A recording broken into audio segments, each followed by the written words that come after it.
estudiar la Biblia es una cuestión de toda la vida. Cada vez encontramos cosas nuevas en la palabra de Dios.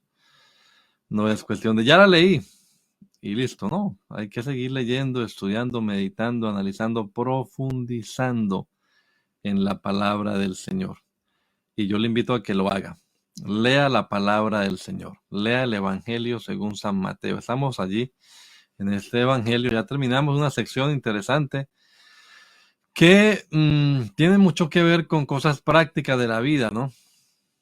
Claro, pues tiene que ver también, soy consciente, con lo que no gusta, porque a nadie le gusta que le toquen el bolsillo y que le digan qué debe hacer con su dinero o que no vaya tras el dinero.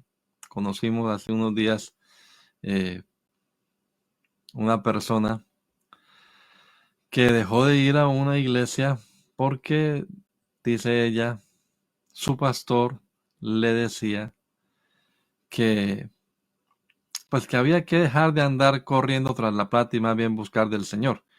Y entonces por eso dejó ir a la iglesia. Pues triste, ¿no? Porque ¿qué pastor, buen pastor, le va a decir, siga corriendo de la plata y olvídese del Señor? Eso no tiene ningún sentido. Pero bueno, hay gente que se pone indispuesta porque alguien habla de que las cosas de Dios son primero. Pero ahí lo vimos en el Evangelio según San Mateo, desde el versículo creo 19 hasta el final del capítulo 6 del Evangelio según San Mateo, en esta buena sección que analizamos versículo a versículo durante estos, yo creo que más de 6 meses atrás. Vamos a comenzar otro tema. Hermano Roberto, le estuve hablando a él y vamos a tratar el tema del perdón. Y el tema del perdón es la esencia de el plan de salvación. La salvación, es decir, la salvación consiste en adquirir perdón. ¿Cómo adquiero el perdón? Bueno, el himno lo decía ahí de manera poética, en la sangre de Cristo Jesús. Pero en la práctica, pues, hay algunas cosas que vamos a irlas viendo bien despacio acá. Yo le invito a que lea el Evangelio de Mateo y entonces busque todos los versículos que hablen respecto a la salvación. Y la salvación, le insisto, involucra necesariamente el perdón de pecados. El perdón de pecados, sin perdón de pecados, pues no hay salvación. Y para que haya perdón de pecados, también dice la palabra de Dios, debe haber derramamiento de sangre. Sin derramamiento de sangre, no hay perdón de pecados. Entonces, fíjese, el himno tiene mucho que ver con lo que vamos a estar mirando a partir de hoy. Vamos a mirar varios versículos del Evangelio. Como le digo, vamos a ir despacio, vamos a ir analizándolos y tratando estos temas que pienso yo, así lo he transmitido también aquí a la congregación, son los temas que más nos deberían interesar. Lástima que, pues, hombre, la curiosidad del ser humano es tanta que a veces son muchos los temas que nos interesan y poco el tema del pecado. Lástima. Hay gente que sí llega. Bueno, yo no digo nada de los que llegan por primera vez con alguna pretensión, ¿no? Hay gente que se acerca con otros intereses. Está bien, no saben, pero de quienes ya llevamos años en el Evangelio, pues deberíamos estar centrados en lo que debemos estar centrados. El mensaje de la Biblia es un mensaje salvífico. La Biblia se escribió, según el apóstol Pablo le recuerda a Timoteo, para que sepas cómo ser salvo, cómo alcanzar la salvación. Y dice que es en Cristo Jesús. Juan lo dice de otra manera, dice, estas cosas se escribieron para que creáis que Jesús es el Cristo, el Hijo del Dios viviente, y creyendo tengáis vida en su nombre. Los temas en Juan, como veremos cuando estudiemos Juan, sobresalientes, pues son el tema de la vida, del creer. Creer, la palabra creer está muchas veces, casi en todos los capítulos del Evangelio según San Juan. Y ese creer en Él para tener vida es lo que podríamos decir o cambiar por para que sean salvos. Crea en Jesús para que sea salvo, para que alcance la salvación. Y esta es la vida eterna, que te conozcan a ti, el único Dios verdadero, y a Jesucristo a quien has enviado. También está en el Evangelio según San Juan. Entonces les invito, hermanos, a meternos ya en el tema de esto se llama soteriología, el estudio del plan de la salvación. Viene de una palabra griega, esa palabra soteriología, el estudio del sóteros. Logos es estudio, sóteros es salvación en griego. Así que el estudio de la doctrina de la salvación, pues técnicamente se dice soteriología bíblica. Y en este caso, lo que vamos a hacer es estudiar la soteriología bíblica de Mateo. Vamos a ver qué dice Mateo. Claro, sin perder, por supuesto, la panorama bíblica, ¿verdad? Sí, teniendo en cuenta lo que los demás escritores dicen en el Nuevo Testamento y también en el Antiguo, pero enfocados en cómo ve Mateo, cómo nos describe Mateo el tema de la salvación. Bueno, voy a leer un versículo entonces para empezar, hermanos. El primer versículo que encontramos que nos habla de este tema en el Evangelio según San Mateo, insisto, es el versículo 21 del capítulo 1. Ese versículo dice: y dará a luz un hijo y llamarás su nombre Jesús, porque él salvará a su pueblo de sus pecados, porque él salvará a su pueblo de sus pecados. Ahí está la palabra salvar y está la palabra pecado. ¿De qué es que nos va a salvar? Del pecado y sus consecuencias. Vamos a verlo despacio.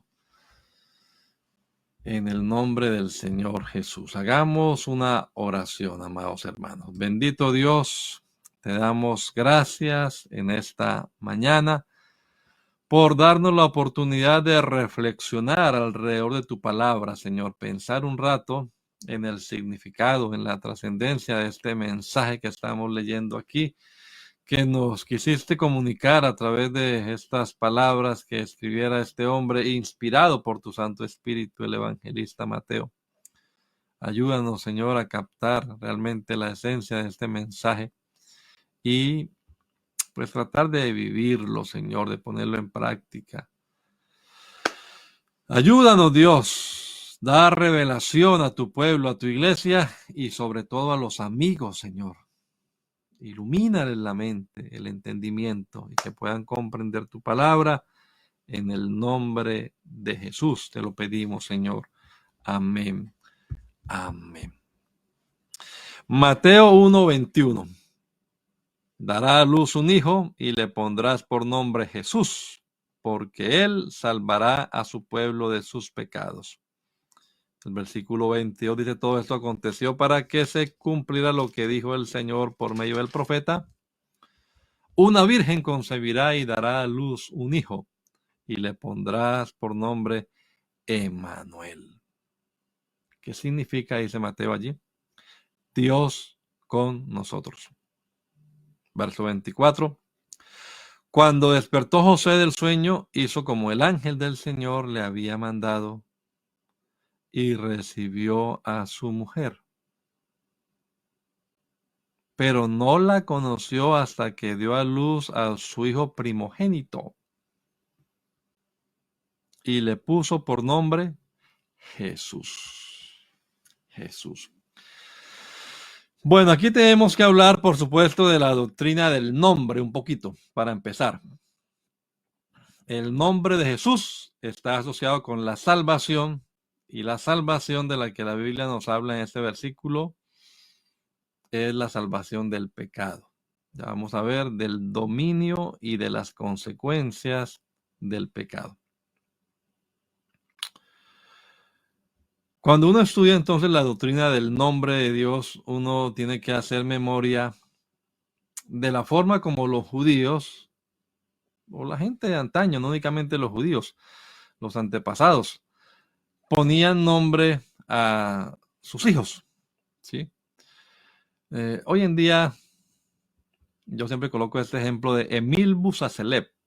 Emil Busacelep era una compañera. Pronto aquí algunos de los eh, que están conmigo aquí viendo, que estudiaron conmigo allá en la Universidad Industrial de Santander, se acuerdan de Emil Busacelep. Eh, lo digo porque hay aquí hermanos que recordamos a esa compañera, y ella, pues su nombre era raro para nosotros, pero un día el profesor de cálculo, de álgebra, tomaba lista. Ese señor era el único que tomaba lista en las clases. Y entonces cuando llegó a Emil Busacelep, esa vez no leyó Emil Busacelep, sino que leyó Sublime Belleza. Y ella tímidamente levantó la mano. Pues resulta que su padre había escrito Sublime Belleza, pero lo había deletreado al contrario. Sublime Belleza al contrario se lee Emil Busacelep. Cosas raras, ¿no? Así hay varios. Hay gente que por ser orígenes, pues sacan raros nombres para sus hijos. No era la costumbre. Otros pues lo hacían antiguamente con el ¿cómo se llama? El calendario de los santos, ¿no? Ahí había un almanaque, en nuestra cultura, el almanaque Bristol, el almanaque de la cabaña, y cada día nació el 5 de tal día, el 5 de tal mes. Ese es el día de San Patricio, se va a llamar Patricio o Patricia. Y así, colocaban los nombres. Pero los judíos no lo hacían de esa manera. Los judíos, siempre que buscaban nombrar a sus hijos, pues procuraban que su nombre expresara sus deseos, sus anhelos, sus esperanzas en cuanto a la personalidad de ese niño, o alguna característica de él la ilustraban allá, o también recordar alguna circunstancia de su nacimiento, ¿no? Hay muchos ejemplos en la Biblia respecto a eso. O también miraban que fuera un nombre de alguno de sus antepasados en la lista genealógica. Por ejemplo, ahora recuerdo que cuando llamaron a Juan así, decían, pero ¿por qué Juan si no hay ninguno que se llame así en sus descendientes? Pero ese nombre le ha sido puesto también por un ángel, recuerden, en Lucas. Pero Icabod, por ejemplo, Icabod, un nombre que fue dado que significa la gloria ha sido quitada. Y le colocaron ese nombre al niño cuando nació, porque precisamente ese día los filisteos se llevaron el arca del pacto. Esa era la gloria de Israel. Había muerto varios importantes en la batalla, habían muerto los sacerdotes que llevaban el arca, hijos de Eli. Bueno, triste. Dolor, ¿no? Dolor. La famosa oración de Jabes. Jabes significa dolor. O el mismo Jacob, tramposo, usurpador, en fin. Los nombres formaban parte de la esencia misma de la persona. Entonces, no era nada más porque fuera sonoro, porque fuera bonito, sino que, pues, la persona tenía que encarnar el significado de su propio nombre.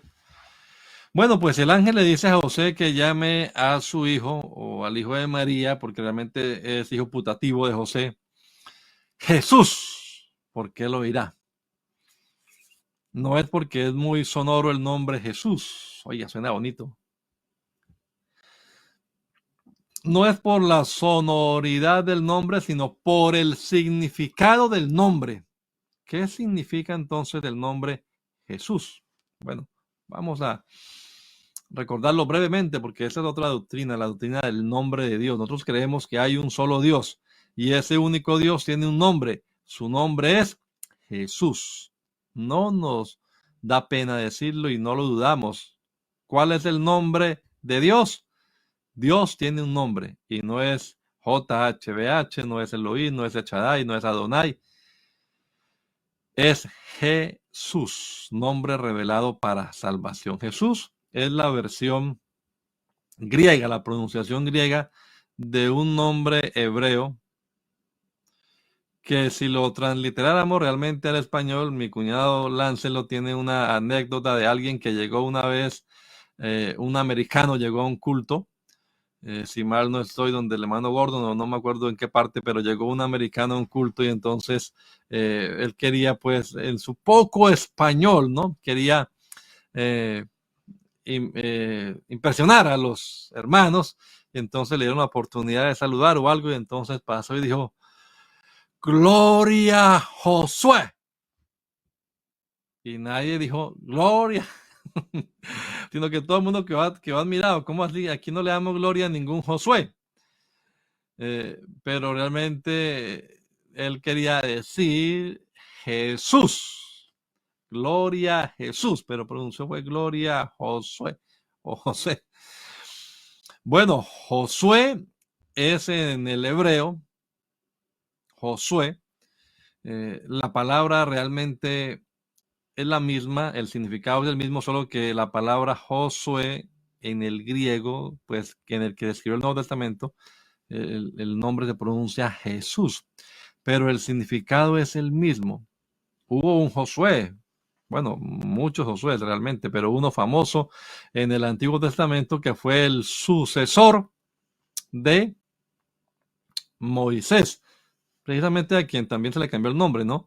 Su nombre primitivo real era Oseas, pero le pusieron Josué.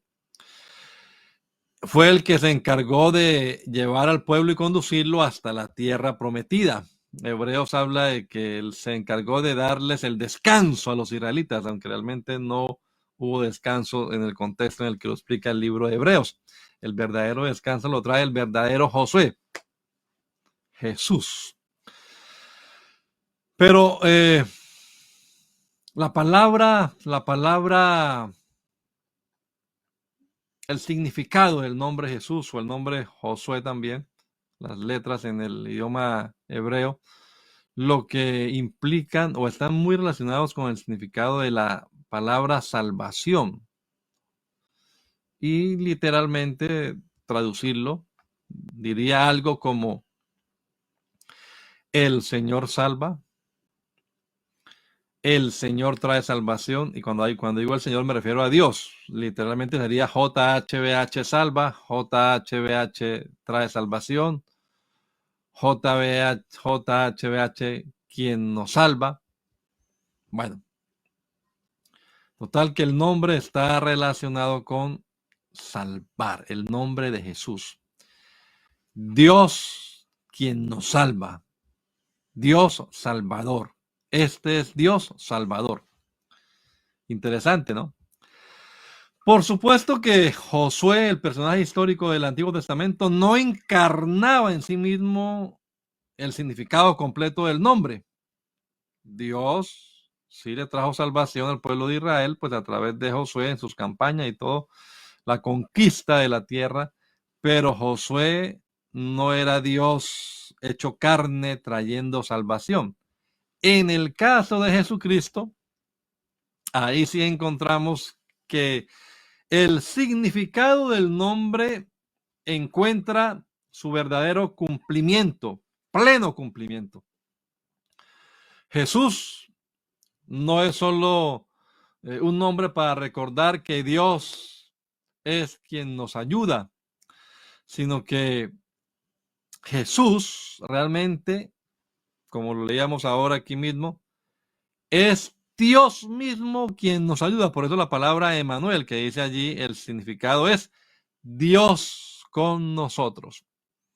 La palabra Jesús significa Dios salva, o Dios quien nos salva, o Dios quien trae salvación. Dios y salvar, Dios y salvar. Jesús es Dios salvándonos. Él lo es el mismo. No es nada más que su nombre, eso es lo que indica, pero era un mortal nada más. No. Dios en forma de hombre apareció aquí en esta tierra para efectuar nuestra salvación. Ese es el mensaje del nombre Jesús.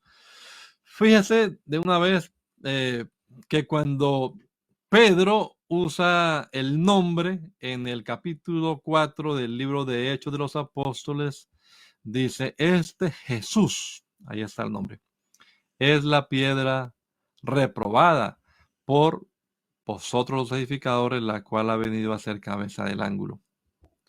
Y en ningún otro hay salvación, porque no hay otro nombre. Acaba de pronunciar el nombre Jesús y dice, porque no hay otro nombre bajo el cielo dado a los hombres en que podamos ser salvos. El único nombre que trae salvación es Jesús. Por eso es el nombre que debemos pronunciar. La otra vez hablábamos en la escuela dominical. Todo aquel que invocare el nombre del Señor. Pero algunos no saben cuál es el nombre. No tienen esa revelación. Entonces no invocan el nombre del Señor. Dicen Señor, o dicen Dios, o dicen los títulos Padre, Hijo, Espíritu, pero no pronuncian el nombre. O como les contaba yo a los hermanos ese día, hay varios textos. La otra vez estábamos con el hermano Josué Mosquera, que es maestro del nombre, y entonces compartiendo un libro, yo le compartía un libro que habla de, entre comillas, los nombres de Dios. Y uno puede revisar ese libro y habla de muchos títulos que se le dieron a Dios en el Antiguo Testamento, incluso en el Nuevo Testamento. Pero Jesús no aparece por ningún lado. Y Jesús es el nombre. Jesús es el nombre que trae salvación. Claro que para esto sí necesitamos que del cielo venga esa revelación. Mirando la historia, un paréntesis aquí, histórico, que también me gusta la historia. Estábamos la otra vez compartiendo con los hermanos también allí en la Dominical, ya el año pasado, sobre los inicios del movimiento pentecostal aquí en los Estados Unidos en el siglo XX, a inicios del siglo XX, y cómo en un campamento en Arroyo Seco, cerca a Los Ángeles, California, se iban a efectuar unos bautismos, ¿verdad? Estaban todos los grupos pentecostales que hicieron la primera convocatoria de campamento de todos los que en esa época hablaban en otras lenguas, empezando el siglo, si mal no estoy, 1913. Y habían unos bautismos, entonces se paró, le tocaba pues predicar en ese culto de bautismos a un canadiense. Se me escapa el nombre ahora de este hermano, pero él se paró y comenzó a predicar que el bautismo era en el nombre de Jesús, que todos los bautismos en la Biblia se hacían invocando el nombre de Jesús y que no se repetían los títulos Padre, Hijo y Espíritu Santo, sino que se invocaba el nombre de Jesús, pues es lo que está en la Biblia. Y esa noche un australiano estaba, pues ese fue un mensaje impactante. La gente quedó pues, ¿cómo así? Entonces hemos estado votando como no es, ¿qué está pasando acá? Y con esa inquietud en la mente se fueron pues a dormir, obviamente. Pero en la madrugada este hermano no podía descansar y oraba a Dios y leía la Biblia. Y en la madrugada, 4 o 5 de la mañana, se escuchó un grito por todo el campamento. Eso usted lo puede verificar allí en internet. El campamento de Arroyo Seco en 1913. Y este hombre corría por todas partes y gritaba, Jesús es el nombre, Jesús es el nombre, Jesús es el nombre. Él había tenido esa revelación del cielo, que Jesús es el nombre del Padre, Jesús es el nombre del Hijo, Jesús es el nombre del Espíritu Santo. El nombre que no se dice, que no aparece en el versículo, el nombre del Padre, del Hijo y del Espíritu es Jesús. Eso es bíblicamente demostrable y este hombre lo captó, lo recibió y salió gritando por todo el campamento. Son los orígenes pues del pentecostalismo unicitario en los Estados Unidos. No en la historia, sino aquí en los Estados Unidos en 1913. Bueno, porque Dios aparece en forma humana aquí, revelándonos, dándonos a conocer su nombre. Dice un escritor, si Jesús no es Jehová, el Dios del Antiguo Testamento, entonces no es el Salvador, porque solo hay un Salvador. El Salvador es el Dios del Antiguo Testamento. No conocerás a otro Salvador sino a mí, dice Jehová. ¿Cómo así que Jesús es el Salvador ahora? Es el mismo, Jehová, pero manifestado en carne. A Dios nadie le vio jamás, pero dice la palabra, el unigénito Hijo que está en el seno del Padre, Él le ha dado a conocer. Y aquel Verbo fue hecho carne y habitó entre nosotros y vimos su gloria. Gloria como del unigénito del Padre, lleno de gracia y de verdad. El Verbo que era Dios se hizo carne. Dios fue manifestado en carne. 1 Timoteo 3:16. Entonces, esa presencia única, ¿sí? No hay otra así, porque las otras eran teofanías en el Antiguo Testamento, pero esta vez el mismo Dios se hizo hombre y apareció acá. Esa presencia única de Dios en medio de los hombres es lo que genera este título profético, también lo había dado Isaías, Emanuel, Dios con nosotros, Dios en medio nuestro. Pero hermanos, para salvarnos, este es Dios quien trae salvación. Había una figura que hemos estado también estudiando con los hermanos acá, el día de Jehová, día grande y temible, día en que Dios aparecería para retribuir justicia, para ejercer dominio, día de condenación, día de juicio. Pero aquí dice el ángel, este es Dios salvando, Dios quien nos salva, no para condenarnos, sino para salvarnos. El capítulo 3 del Evangelio de Juan dice, porque no envió Dios a su Hijo al mundo para condenar al mundo. Realmente el mundo ya estaba condenado. Porque está condenado el mundo, necesita la salvación. Esa es como los preliminares de esta doctrina de la salvación, no reconocer la pecaminosidad o la culpabilidad del ser humano. Romanos capítulo 1 y capítulo 2. Dios lo encerró todo bajo pecado, de tal manera que no hay ni uno que diga yo no necesito la salvación. No, todos honestamente hemos pecado y estamos bajo el yugo del pecado, y entonces ¿quién podrá ayudarnos? Y aparece el Salvador. Jesucristo es el Salvador. Dios no envió a su Hijo al mundo para condenar al mundo, sino para que el mundo sea salvo por medio de él.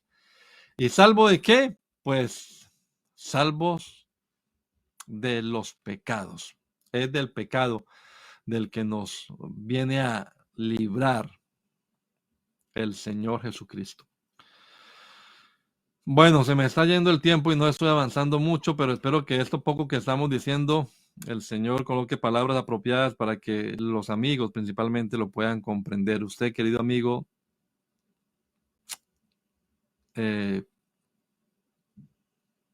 necesita urgentemente más que dinero, más que un buen amigo,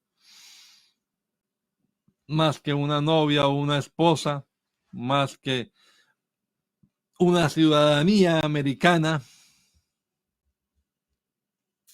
más que la salud incluso.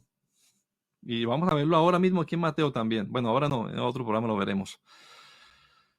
Lo que usted más que nada en esta vida está necesitando urgentemente es resolver el problema del pecado. No es el problema de su estatus migratorio, no es el problema de su, ¿cómo se llama esto? Estado civil, casado, soltero, viudo, en fin, no. No es la capacidad económica. Lástima que muchos actúan como si el problema del pecado, y es que de verdad en algunas iglesias, algunos grupos ya ni siquiera se menciona el tema del pecado, pero resolver el asunto del pecado es lo más urgente, es lo que más necesitamos. Esa es la mayor dificultad que tiene todo ser humano. Todo ser humano. Tóquese usted, soy de carne y hueso. Pues yo también soy humano y yo también necesito que me arreglen urgentemente el problema del pecado. Cuando uno reconoce la urgencia de alguna necesidad, pues hombre, hay gente que madruga, hace fila. Yo recuerdo cuando estábamos allá en Colombia que algunas veces fui a hacerle alguna diligencia a mi padre y me tocaba madrugar 3 de la mañana, 4, a hacer filas. Y la gente sabe que eso es así realmente. A hacer filas para sacar porque hay una urgencia para una cita médica, para algo. Más que todo era para hacer citas médicas. Qué tremendo eso, pero se esfuerza la gente porque se le solucione su problema. Mi mamá hacía fila en el colegio para sacar un cupo para mi hermano Mauricio. Filas. Allá, madrugando y todo. Por un cupo en un colegio. Oiga, hay necesidades que lo hacen a uno mover. Ni hablar pues de los que piensan que la plata es lo número uno. Más que madrugar, se esfuerzan y pierden hasta la vida en esto. Y el problema del pecado, ¿cuál pecado? ¿Qué es pecado? Muchos le preguntan eso. ¿Pecado? ¿Qué es eso? Ni se dan cuenta de la gravedad de la situación. Pero si el hombre fuera consciente de su situación real, entendería por qué apareció Jesucristo en esta tierra. Él apareció no para darle plata, no para darle salud, no para que usted por fin pueda casarse, no para que haya justicia en la tierra y le den cupo en colegio a todo el mundo, no. Él apareció para quitar el problema del pecado. Esa es, digámoslo, la enfermedad, la raíz. Ahora la hermana Claudia hablaba de la fiebre. La fiebre realmente pues no es el problema, ¿verdad? El problema es la infección que hay. Hay algo en su cuerpo, en el de Jean Paul o mi niña, un virus, una bacteria, una infección, y eso genera esa reacción. Es una manifestación. La fiebre manifiesta que algo en el cuerpo no está bien. Si atacamos nada más la fiebre, pues como hacemos con los medicamentos que a veces damos, estamos atacando un síntoma. El problema todavía está ahí. El efecto pasará 4 o 6 horas y el problema sigue. Lo que hay que atacar realmente es la infección, es el virus, es la bacteria, es lo que produce eso. ¿Sabe qué es lo que produce la desigualdad, la intolerancia? ¿Sabe qué es lo que produce la enfermedad incluso? ¿Qué es lo que produce la misma muerte? El pecado. El pecado es la causa. No estamos diciendo, hermano, que la inseguridad, la estabilidad laboral, la misma economía, la soledad afectiva en la que se encuentran algunos, no sea problema. Sí, son problemas, pero son consecuencias de un problema mayor. El problema mayor del ser humano se llama pecado. Pecado. Vuestro pecado es lo que ha hecho separación, dicen los profetas. Las demás dificultades de la vida se derivan de ese problema, del pecado. Así que hagámoslo a la inversa, o pensémoslo de esta manera. Si resolviendo el problema del virus, de la bacteria, de la infección, se arregla lo de la fiebre y lo del estado de ánimo y todo lo demás, pues también de la misma manera, resolviendo el problema del pecado, se me arregla todo lo demás. Créame que así es. Gastamos un rato, varios programas hablando acerca de buscar primeramente el reino de Dios y lo demás también se arregla, tranquilo, tranquilo. Como un rompecabezas, ¿no? Ponga esta pieza clave que va aquí y la demás ahí alrededor va encajando todo. Tenemos que empezar por reconocer eso. Reconocer nuestra condición de humanos, de limitados, de pecadores necesitados. El mayor problema no está fuera nuestro, no, está en nosotros, está dentro nuestro. El mayor peligro no es lo que otros puedan hacernos, es lo que hacemos nosotros. Ese es el mayor peligro, el pecado que mora en mí, dice el apóstol Pablo. No es responsabilidad de otros, no le echemos la culpa a otros, es mi responsabilidad.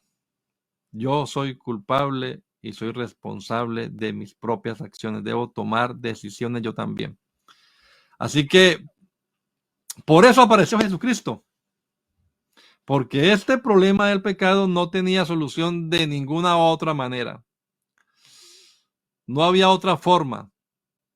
No es con buenas obras, no es con buenas intenciones. Hay un dicho que dice, de buenas intenciones está pavimentado, está empedrado el camino que lleva al infierno.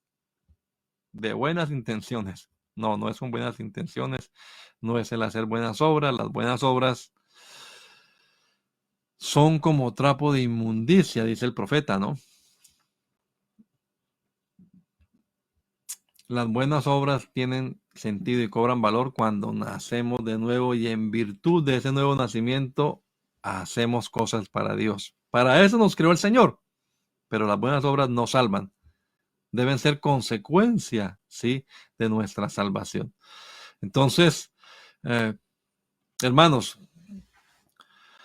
si no había ninguna solución, si no se podía hacer nada, si el lavarse, hacer ritos no servía, entonces usted y yo lo que necesitábamos no se lograba fácilmente y un mortal cualquiera no podía alcanzarlo. Por eso no es con plata, no es con riquezas, no es para ricos nada más.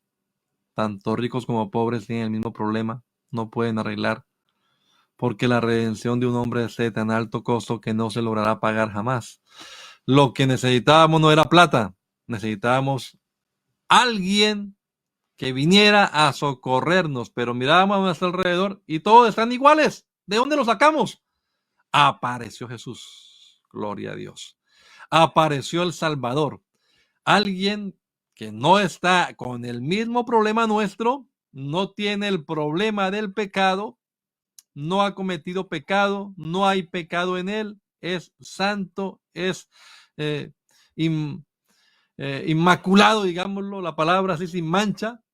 Y ese Salvador, entonces, con esas condiciones de perfección, de santidad, puede ocupar nuestro lugar a fin de llevar sobre sí mismo toda la culpabilidad nuestra y redimirnos. De eso se trata la redención.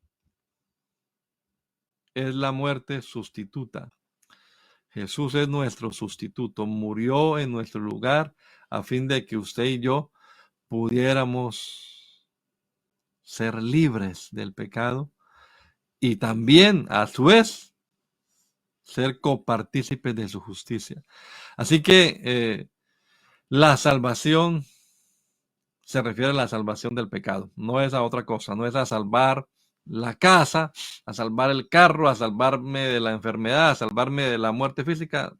No, todas las cosas son importantes y tienen su lugar, pero la necesidad número uno que vino a suplir, a satisfacer Jesús, fue la necesidad de la remisión de pecados, el perdón de pecado. ¿Cuántos no hemos ofendido a seres queridos? Todos, ¿verdad? Y sabemos que nuestra relación con esa persona no se va a arreglar a menos que nos reconciliemos con él o con ella, a menos que hablemos del asunto, reconozcamos nuestras faltas, pidamos humildemente perdón o perdonemos si es el caso, pero a menos que hagamos eso, no va a haber una reconciliación.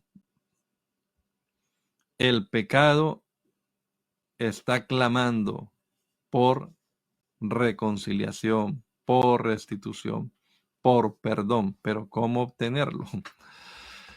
De eso se trata este estudio de la soteriología bíblica. Ya sabemos que el nombre de Jesús es el nombre que trae salvación. Nuestros pecados, que ofenden todos los días a nuestro Dios, requieren su perdón, el perdón divino. Y oiga, quiero terminar con esta frase, apenas estamos haciendo la introducción a este tema en Mateo. Hay provisión, se llama Jesús. Jesús aparece para salvar al pueblo de sus pecados. En otras palabras, para perdón de los pecados. El último versículo que miraremos de estos es cuando Jesús está instaurando la Santa Cena, que decimos nosotros, la última cena. Y entonces dice, esta es mi sangre del nuevo pacto que será derramada, dice Mateo, para remisión o para perdón de vuestros pecados. Es el último capítulo, se puede mirarlo en el 26. La última verso que vamos a estar mirando de esta serie en Mateo. Mateo comienza hablando del perdón de pecados y termina también hablando del perdón de pecados. Vamos a terminar también hablando del bautismo. Así que es un tema interesante. Estaremos mirándolo poco a poco. Pero por ahora entendamos que nosotros, estando muertos en nuestros delitos y pecados, por gracia, solamente por la gracia de Dios, recibimos vida a través de Jesucristo. Cristo apareció para darnos vida. ¿Y cómo lo hace? Pues Colosenses capítulo 3, el apóstol Pablo dice, o el 2, perdón, capítulo 2, donde habla del bautismo también, en el capítulo 2 de Colosenses, ahí dice que nos dio vida juntamente con Cristo, perdonándonos todos los pecados. La vida espiritual, el nuevo nacimiento, inicia con el perdón de pecados. Una vez que recibimos perdón de pecados, pasamos de muerte a vida. Hay reconciliación, vamos a verlo, hay justificación, hay santificación, todas son doctrinas que tienen que ver con la salvación, pero todas ocurren en el acto del perdón de pecados. Vamos a dejarlo hasta ahí, hermano, esta en breve introducción. Continuaremos, Dios mediante, dentro de 8 días, si el Señor lo permite. Ahí estaremos y vamos a estar viernes a viernes mirando qué habla Mateo acerca del perdón de pecados. Es importante este tema, hermano. Amigo, usted necesita perdón de pecados. Cuando la gente le preguntó a Pedro, adelantándome todo el evangelio, porque además los evangelios se explican en las epístolas, ¿no? Por eso le cité ahora Colosenses y también he hablado así de memoria de Efesios y otros pasajes. Pero adelantándome a esto, a la historia de la iglesia ya, cuando le dijeron a Pedro, ¿qué haremos? ¿Qué dijo Pedro? Arrepentíos, Hechos 2:38. Y bautícese cada uno de vosotros en el nombre de Jesucristo para perdón de los pecados. Y recibiréis el don del Espíritu Santo. ¿Cómo me apropio de ese perdón? Pues llegaremos a esa conclusión a través del arrepentimiento, la conversión, dar media vuelta al pecado, volverse a Dios, bautizarse, recibir su nombre invocado en su vida. Así usted se apropia de esta provisión divina, porque usted también va a ser parte del pueblo de Dios. Perdón de pecados para el pueblo.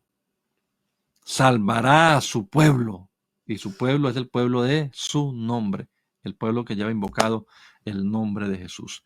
Dios, te damos gracias en esta mañana por este rato que nos permitiste aquí pensar un rato, unos minutos en estos versículos que hemos estado mirando, iniciando apenas el Evangelio según San Mateo y este primer verso que habla de la salvación y lo relaciona directamente con el nombre, tu nombre Jesús, y con el perdón de nuestros pecados.